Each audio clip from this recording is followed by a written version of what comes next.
respostas corretas para a gente dar uma... O que vocês entregaram ontem? É. Eu posso até, eu vou fazer o seguinte, amanhã eu posto para você os exercícios todos resolvidos, tá certo? Beleza. É que eu vi todos os vídeos que você postou e eu não entendi o porquê que o problema na minha lista, pelo menos, não. Eu não entendi, não. Você viu todos os vídeos, não entendeu o quê? Não, é que se eu errei alguma coisa, eu não sei o que eu posso ter errado. Sim. Então tá. Esse exercício aí, eu tenho uma apresentação dele de PowerPoint que eu ia fazer se a gente tivesse tempo. Se a gente não tivesse tão pouca aula nesse semestre, depois de vocês resolverem, eu iria resolver para tirar as dúvidas, sabe? Mas posso até fazer isso hoje aqui agora, se vocês quiserem, se a gente chegar a essa conclusão. É porque a gente tem ainda o assunto para dar, entende? Eu posso fazer o seguinte, eu dou o assunto hoje e solto o exercício amanhã, coloco no Moodle lá para vocês. Quando chegar a semana que vem, vocês falam, Ari, para um pouquinho com a matéria que você está dando, resolve vamos falar sobre o exercício. Aí eu resolvo o exercício, parte dele, durante a aula da semana que vem. Mas aí vocês vão ter que pegar, dar uma lida, né, anotar as dúvidas, tá certo? E perguntar. O exercício ele tem muito detalhezinho, né? E a solução dele também, eu já coloquei ela bem assim, bem tranquila. Tá combinado dessa forma? Para mim tá bom. Então, tá, amanhã cedo, eu vou liberar lá no Moodle, porque não tem acesso para o aluno a parte dos retificadores trifásicos, não. Vou liberar amanhã cedo. Aí você vai ter vídeos lá sobre retificadores trifásicos. Eu vou pôr esse exercício lá junto também, entendeu? Dá uma lida amanhã lá para as 10 horas, a partir das 10 horas que eu já terei liberado isso. Ok. Então, já está gravando, né? Então, é isso. O assunto de hoje, gente, é esse aí, ó. Está no PowerPoint, cadê ele? Esse aí, ó. Apareceu aí? Eu não estou monitorando aqui, não. Apareceu. Tá, então o assunto é esse aí, gente. Eu vou pôr em modo de apresentação.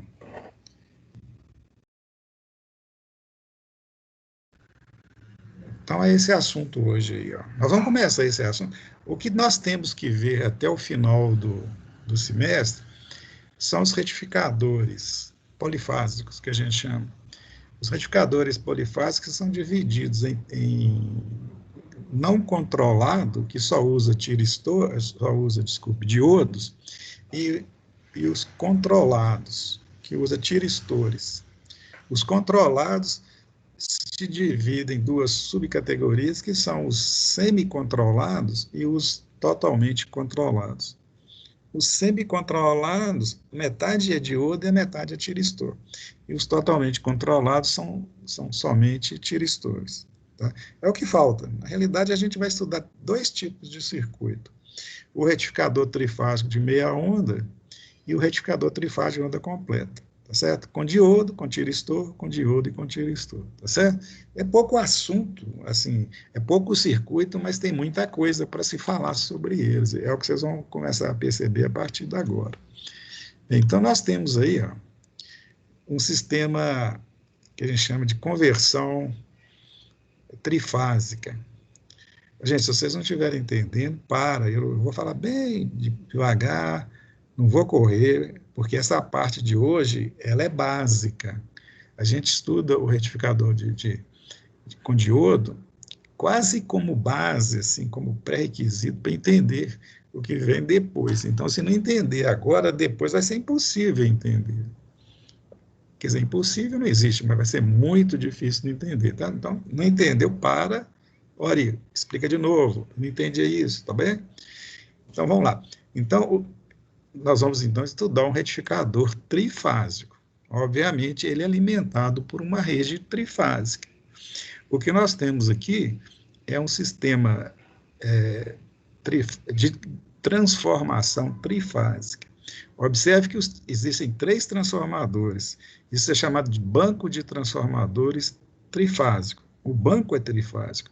Os transformadores são monofásicos. Existem transformadores trifásicos, como vocês devem ter estudado na disciplina de circuitos elétricos ano passado, mas não importa. Tá?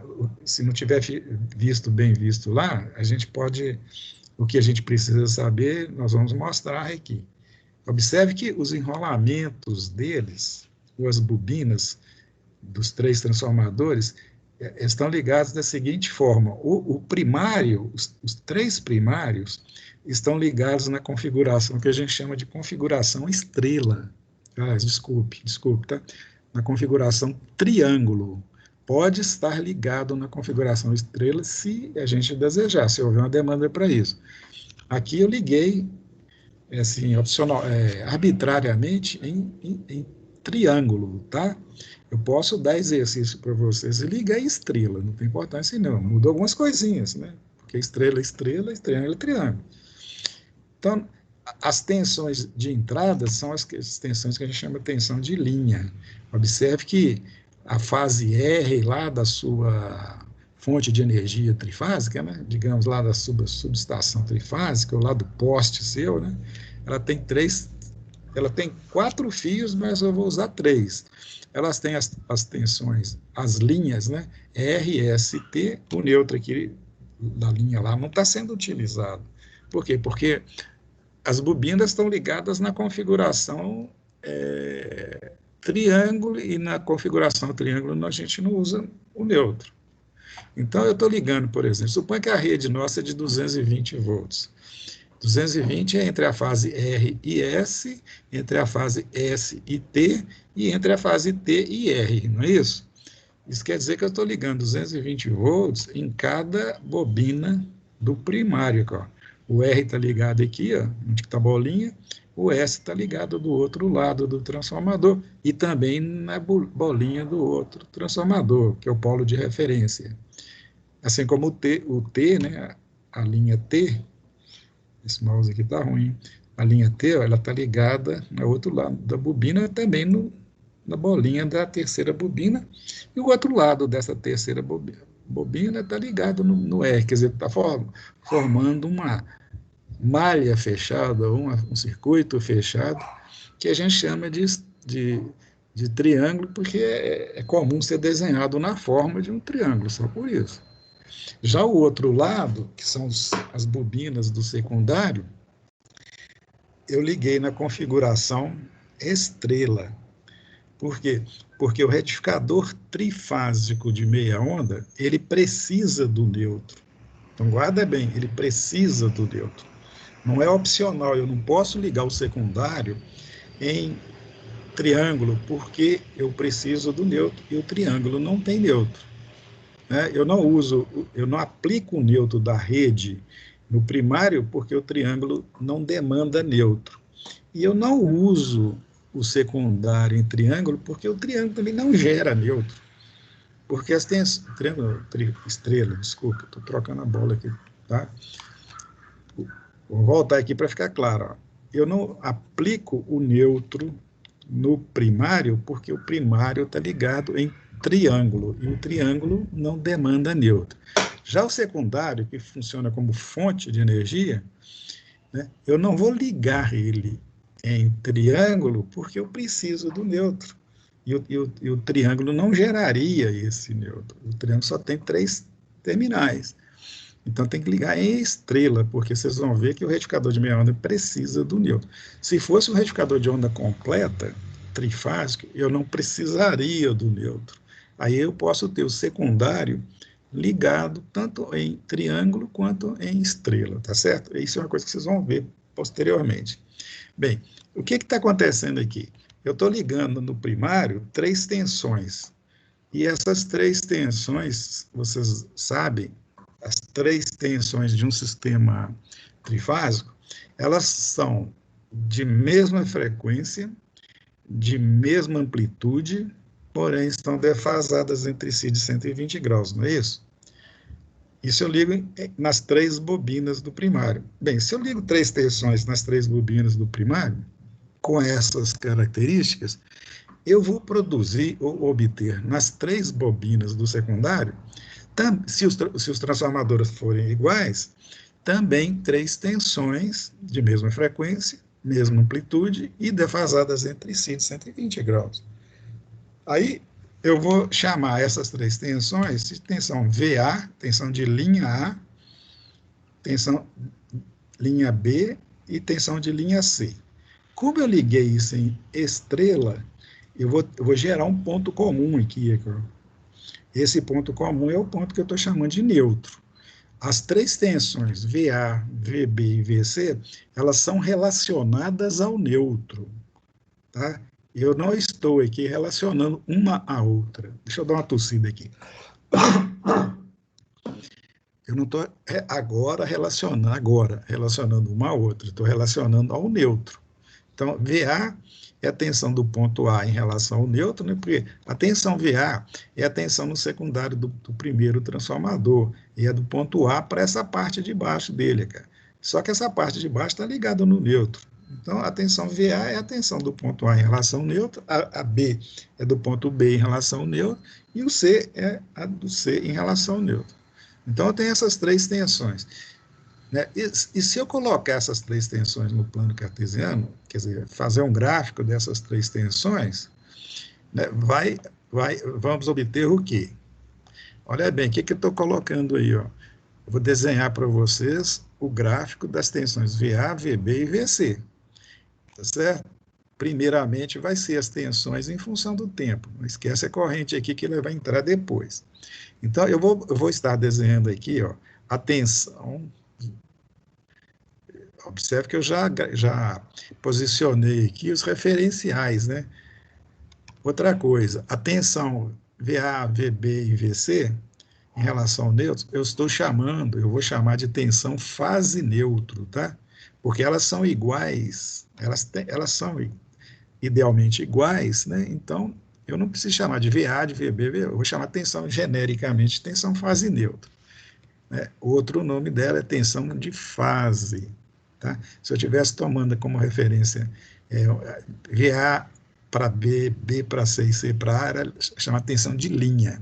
No caso aqui é tensão de fase. O que é tensão de fase? É tensão de fase em relação ao neutro. Bem, então tem 3 tensões, né? A primeira é essa aí, ó. Olha a expressão matemática dele. A tensão VA ou V fase neutro no ponto A é o valor VA de pico, né? V máximo, seno de ômega t, certo? É a forma matemática da senoide. A forma dela, então, é uma senoide.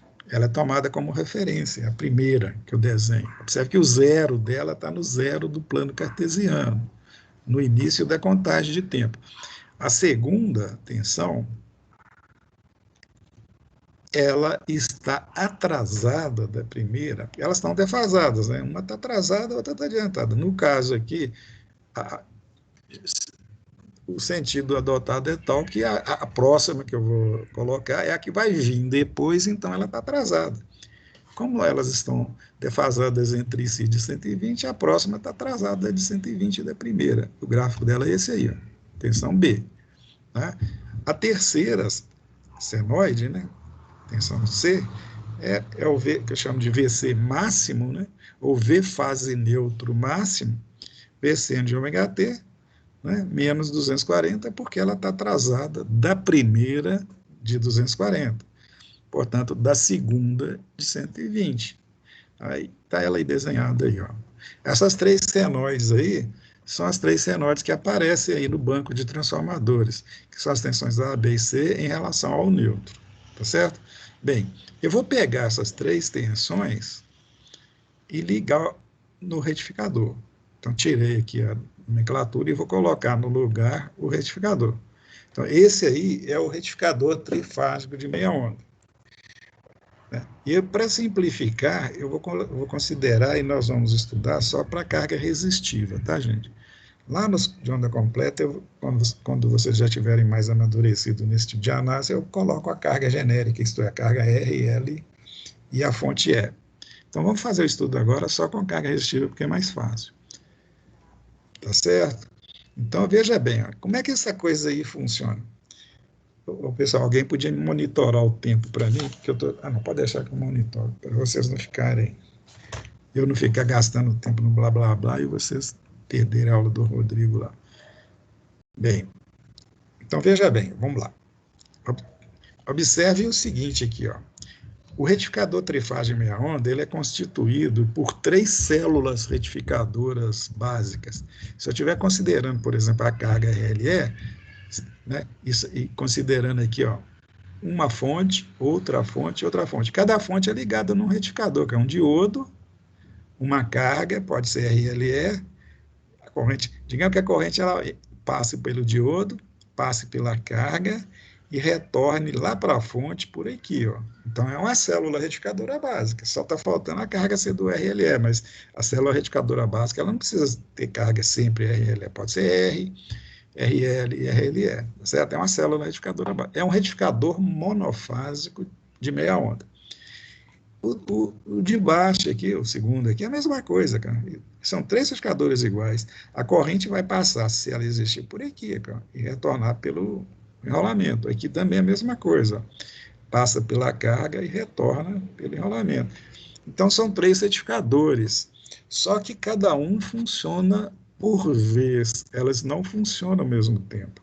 Não há como os 3 funcionarem ao mesmo tempo. Vocês vão entender por quê. Nem pode eletricamente, senão vai produzir um curto-circuito aqui. Então, vai ter um intervalo que o primeiro diodo conduz, um outro intervalo que só o segundo conduz. É sempre assim. Um intervalo só D1, o outro intervalo é só D2, e o terceiro intervalo é só D3. Agora, quem conduz em que momento? Em cada momento? Obviamente, gente, é o diodo que estiver ligado ao seu anodo o potencial mais positivo, porque ele conduzindo, ele prevalece. Né? Para vocês entenderem, vamos pôr esse treco funcionando aqui. Ó. Deixa eu ver o que tem daqui, só para eu me localizar. Ah, tá, deixa eu voltar lá. Olha aqui, ó.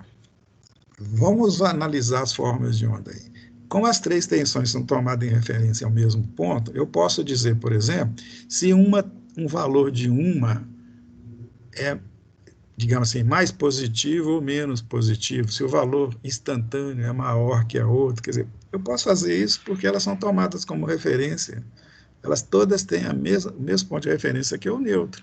Então, eu posso dizer, por exemplo, que nesse instante que eu pus a seta aí, ó, a tensão A está com potencial 0. Por quê? Porque a diferença de potencial dos terminais daquele transformador é 0, porque a senoide dele está passando no 0 nesse momento, né?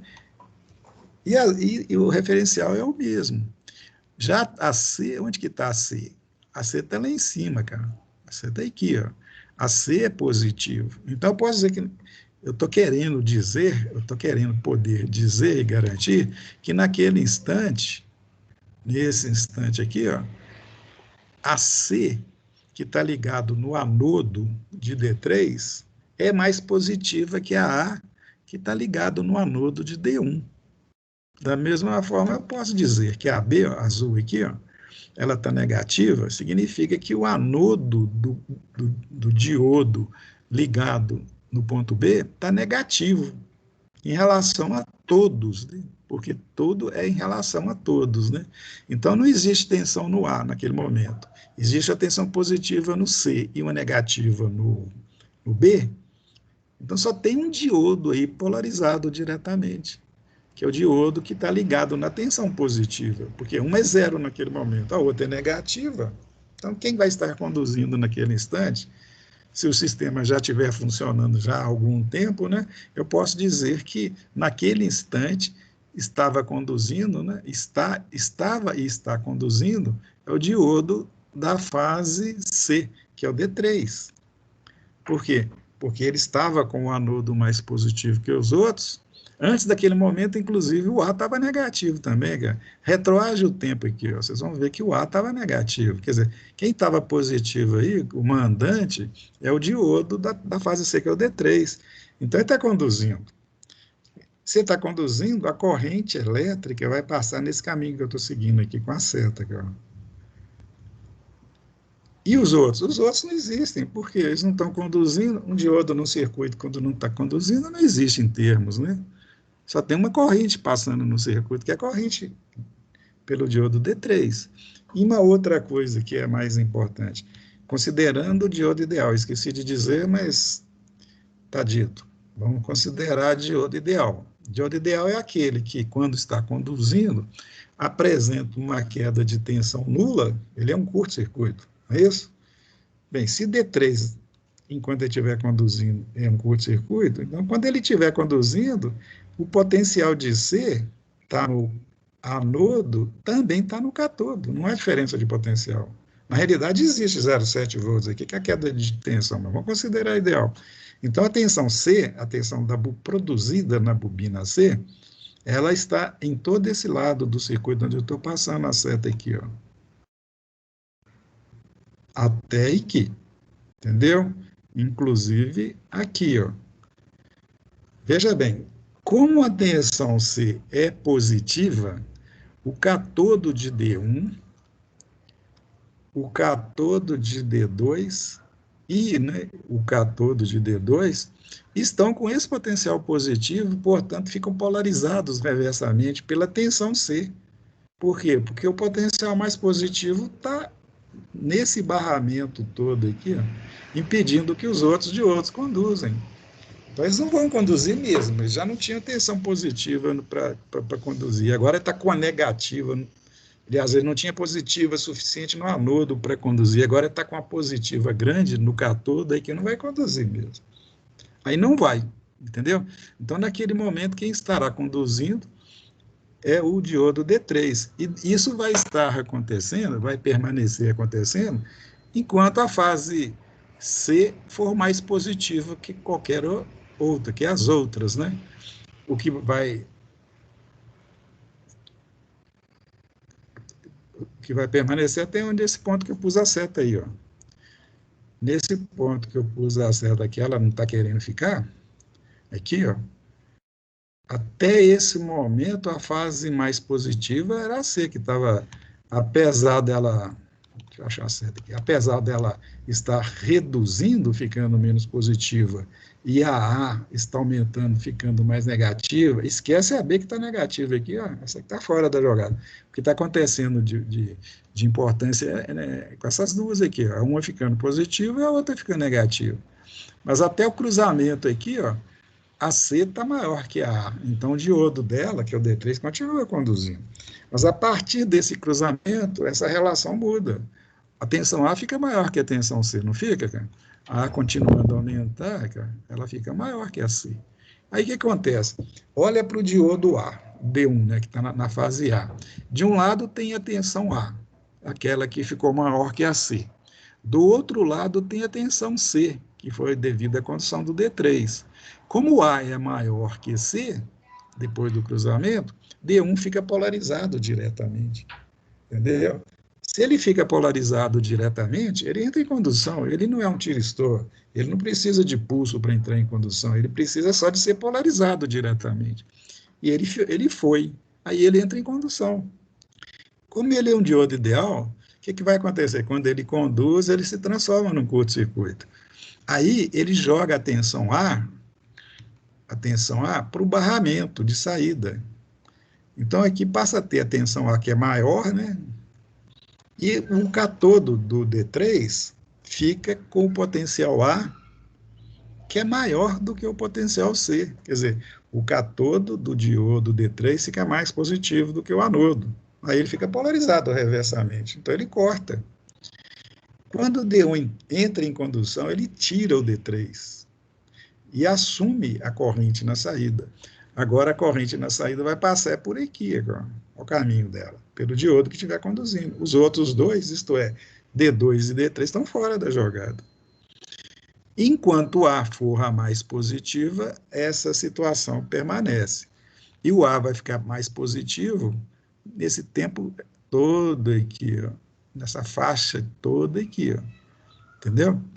Nesse ponto onde está certo, aí muda um pouquinho. O que muda? O B fica maior que o A. O B ficando maior do que o A, o D2 conduz. Por quê? Porque o B está no anodo, o A está no cátodo, o anodo é mais positivo, o D2 conduz. Aí assume o B. Quando assume o B, ele tirou o A. Do mesmo jeito que o 1 tirou o 3, o 2 tira o 1, e lá na frente o 3 tira o 2. E assim sucessivamente a coisa vai ficar rodando. De forma que a tensão na saída, ela fica variando segundo essas tensões aqui, ó. Por quê? Porque toda vez que um diodo conduz, seja um ou outro, ele joga a tensão da linha dele, ou da fase dele, lá para a saída. Então a tensão na saída nunca vai chegar no zero. Por quê? Porque na hora que ela chega na metade do pico aqui, ou aqui, ou aqui, ou aqui, há uma troca de quem vai conduzir, de forma que a tensão de quem entra vai voltar a aumentar. Então a tensão na saída, gente, a forma de onda da tensão na saída é essa aí, ó. Essa é a forma de onda que vai aparecer nos terminais da carga se você coloca um osciloscópio lá. É uma tensão que fica variando entre a metade do pico e o pico. É assim que funciona. Veja bem, eu criei aqui um circuito, uma forma de onda, que é contínua. Ela não é uma reta, mas ela é contínua. Tá certo? E a corrente? Como a carga é puramente resistiva, a forma de onda de corrente nela é a mesma da tensão. Então, tanto faz. Não é isso? Só que na carga eu tenho essa forma de onda, né? De tensão e de corrente, mas nos diodos não. O que vai aparecer nos diodos? Vamos mostrar. Bem, essa área aqui é a área que nós vamos marcar para integrar lá na frente, tá? Hoje não, mas mais tarde, outro dia. Vamos desenhar aqui, gente, a corrente em função do tempo agora, aquele I de T. Lá em cima eu coloquei I de T porque eu estou representando aqui a tensão na carga, mas é corrente na carga também. Agora eu quero representar a corrente no diodo, tá? Eu vou pegar o período lá e dividir, ó. Dividir em vários intervalos. Observe que os intervalos são de 120 graus, tá, gente? Por quê? Porque eu pego o período que é de 360 graus, e divido em 3 períodos iguais, porque cada diodo vai conduzir um período igual ao do outro. Né? Se três indivíduos vão conduzir igualmente num período de 360, obviamente cada um vai conduzir 360 sobre 3, né? Que é 120 graus. Então, eu peguei o período e dividi em 120, 120, fui fazendo assim. Só que eu comecei, em vez de começar no zero, eu comecei no cruzamento, é onde um diodo entra e tira o outro. Nesse primeiro intervalo aqui,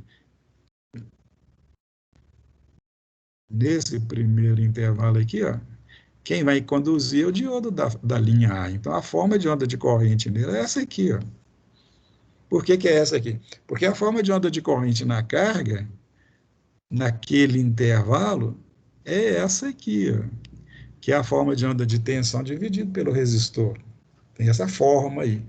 Bem, se a forma de onda naquele intervalo de corrente na carga é essa, a forma de onda de corrente no diodo único que estará conduzindo naquele intervalo, que é o D1, também é ela. Entendeu? Então, nos pretos aqui, ó, aqui, ó, nós teremos essa forma de onda aí, ó, eu chamo de ID1, é a forma de onda de corrente no diodo D1. Da mesma forma, eu tenho essa aí para o B, ó. Por quê? Porque nesses intervalos aí, quem vai estar conduzindo é o D2. E D2 conduz quando o B for mais positivo que as outras. E a última é a forma de onda de D3. A soma de todas é a forma de onda na carga, que é essa amarelinha que está lá em cima. E embaixo ela tá identificada por diodos, né? Isso quer dizer que cada diodo vai conduzir durante 1/3 do período total. Uma conclusão que a gente tira imediata é o seguinte: se eu tenho uma corrente, digamos, média lá na carga, média, tá, gente? Que nós podemos calcular depois, mas eu estou só mostrando, antecipando. Se eu tenho uma corrente média lá na carga, digamos, de 3 amperes, eu calculei de 3 amperes. Coloquei um amperímetro lá na carga e ele marcou 3 amperes. Se eu tivesse colocado aquele amperímetro em série com qualquer um diodo, ele marcaria 1 ampere, tá certo? na carga 3 e no diodo 1. Por quê? Porque cada diodo, em termos médio, passa 1/3 da corrente total, da corrente média total. Claro que quando tem corrente num diodo, não tem nos outros. E quando tem nos outros, qualquer um dos outros dois, não tem naquele. Então, tem intervalos de tempo que tem corrente e intervalos de tempo que não tem. Eu estou me referindo a valor médio. E valor médio eu calculo, né, calculando uma área e dividido pelo período. Não há necessidade de fazer isso pelo diodo. Eu faço isso lá na carga, calculo o valor médio da tensão na carga, divido pelo resistor e obtenho o valor médio de corrente na carga. Divido por 3, eu tenho o valor médio de corrente em cada diodo. Isso, gente, representa uma grande vantagem, porque se eu tenho, se eu tenho uma demanda de uma corrente muito grande, eu posso utilizar componentes de menor corrente. Por exemplo, suponha que eu vou produzir a eletrólise de alumínio, que é feito com corrente contínua. Eu vou exagerar um pouco. Digamos que para fazer um determinado processo, eu preciso de 3.000 amperes. Eu não vou usar um diodo de 3.000 amperes, mas vou usar 3 de 1.000. Pô, fica mais caro usar 3 de 1.000 do que um de 3.000? Obviamente que fica, porque o preço dos componentes de potência não varia linearmente com a corrente deles, não. É uma função exponencial. Né? Um componente de 1.000 amperes, ele custa, e um de 3.000, há uma relação muito maior que 3 aí. Um de 3.000 amperes custa muitas vezes mais do que um de 1.000, tá? Isso é uma comparação, assim, por alto. Mas ele tem outras vantagens, né? Por exemplo, se você vai querer uma corrente muito alta, uma potência alta demandada por uma corrente alta, ou que demanda uma corrente alta, às vezes você nem tem um componente, né? Você não tem componente, não tem um diodo que aguenta aquilo. Aí você vai aumentando o número de fases no seu retificador, de 3 para 6 para 12, para que você tenha o componente. Não só ficar mais barato, né? É viabilizar o projeto, tá? Bem, para fechar isso, gente, da aula de hoje, vamos imaginar uma coisa aqui, ó. Só para fechar, na aula que vem a gente volta e apresenta o final aqui, ó. O que eu vou mostrar nesse gráfico aqui, ó? V fase fase. Eu coloquei o eixo positivo e o eixo negativo. Estabeleci o nível máximo positivo, que eu chamo de V fase máxima e V fase máxima negativa. E coloquei uma senoide e escrevi lá VAB. O que isso significa? Esse gráfico está me mostrando a tensão entre a fase A e a fase B. É como se eu colocasse o osciloscópio entre os pontos A e B, tá certo? Vai aparecer essa senoide aí, ó. Observe que ela é maior do que a anterior, lá de cima. Por quê? Porque eu estou vendo o que a gente chama de tensão de linha. E essa relação, isto é, a relação entre a tensão de linha, ou V fase-fase, e a tensão de fase, ou V fase neutra, é raiz de 3. Né? A tensão entre duas linhas, entre AB, BC e CA, é raiz de 3 vezes maior que as tensões fase neutra, tá certo? Por exemplo, só para exemplificar mesmo, se você tem uma tensão fase neutro de 100 volts, fase é 173, simplesmente. Agora, a fase dela, da primeira VAB, né, ela é muito bem estabelecida. Eu desenhei ela dessa posição aqui, não é sem saber, não. É porque, para você saber o ângulo dela, você vai ter que fazer uma composição fasorial, se você quiser, né?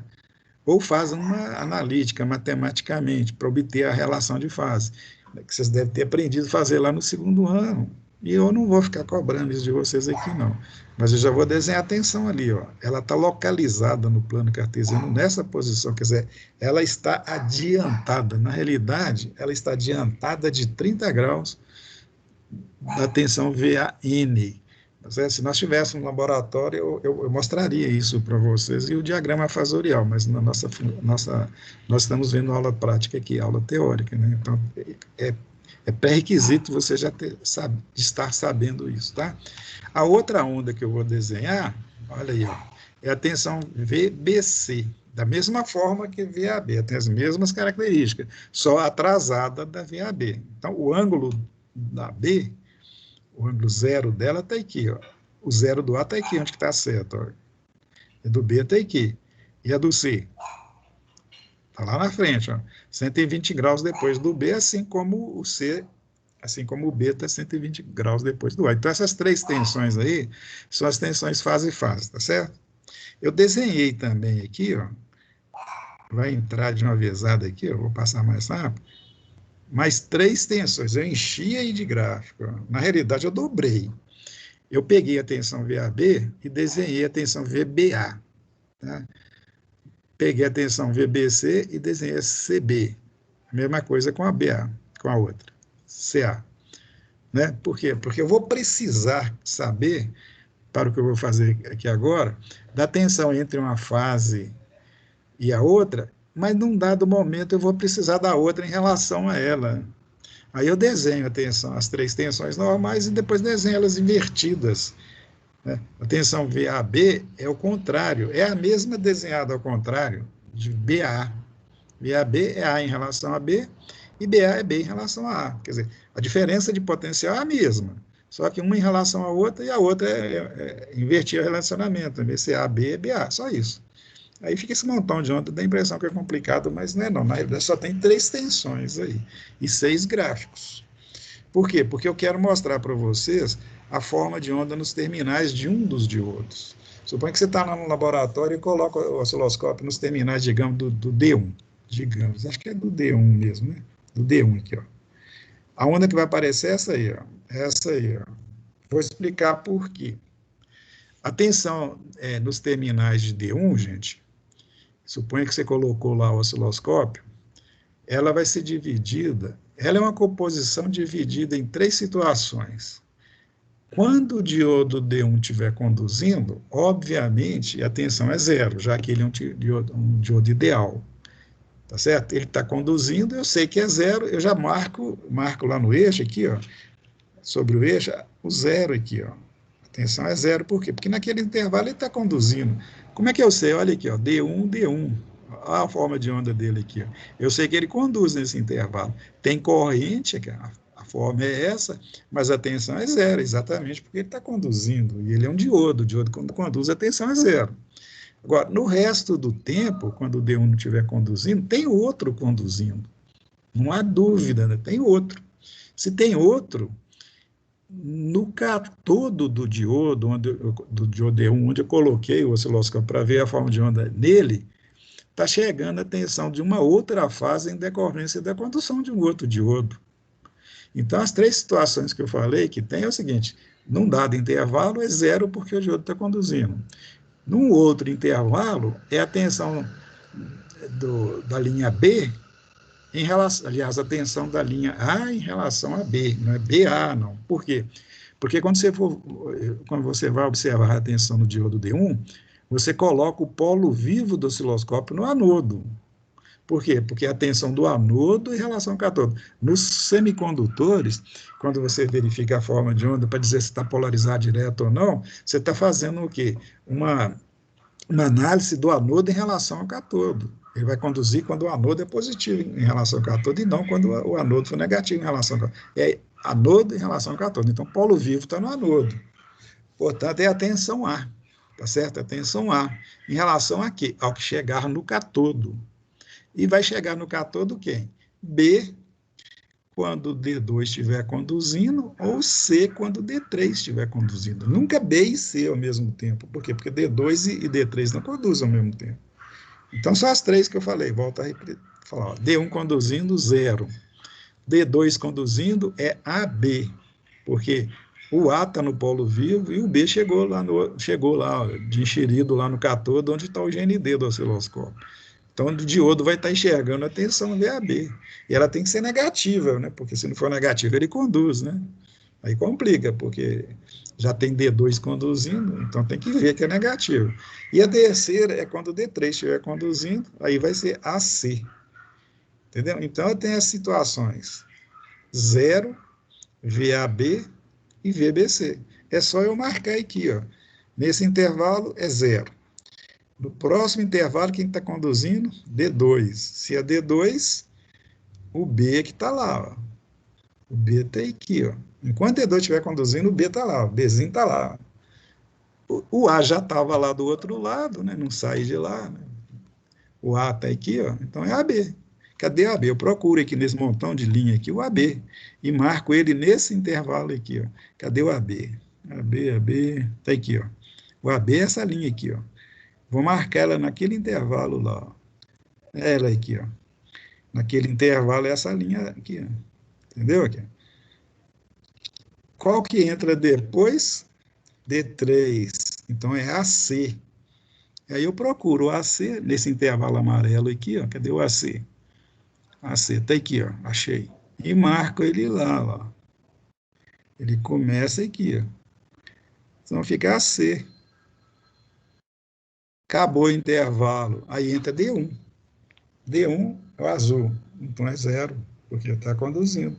Então, gente, essa é a forma de onda que vocês vão observar nos terminais do diodo D1, cuja área está aí representada. Tá claro? Na aula que vem a gente continua, tá, gente? Já tem mais de 50 minutos. Tranquilo? Tranquilo. Beleza, senhores. Na aula que vem, se vocês tiverem dúvida, antes da aula, vocês me perguntem, tá? A gente vai continuar nessa mesma linha aí.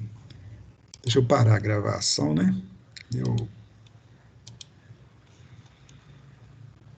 Amanhã eu disponibilizo para vocês essa gravação.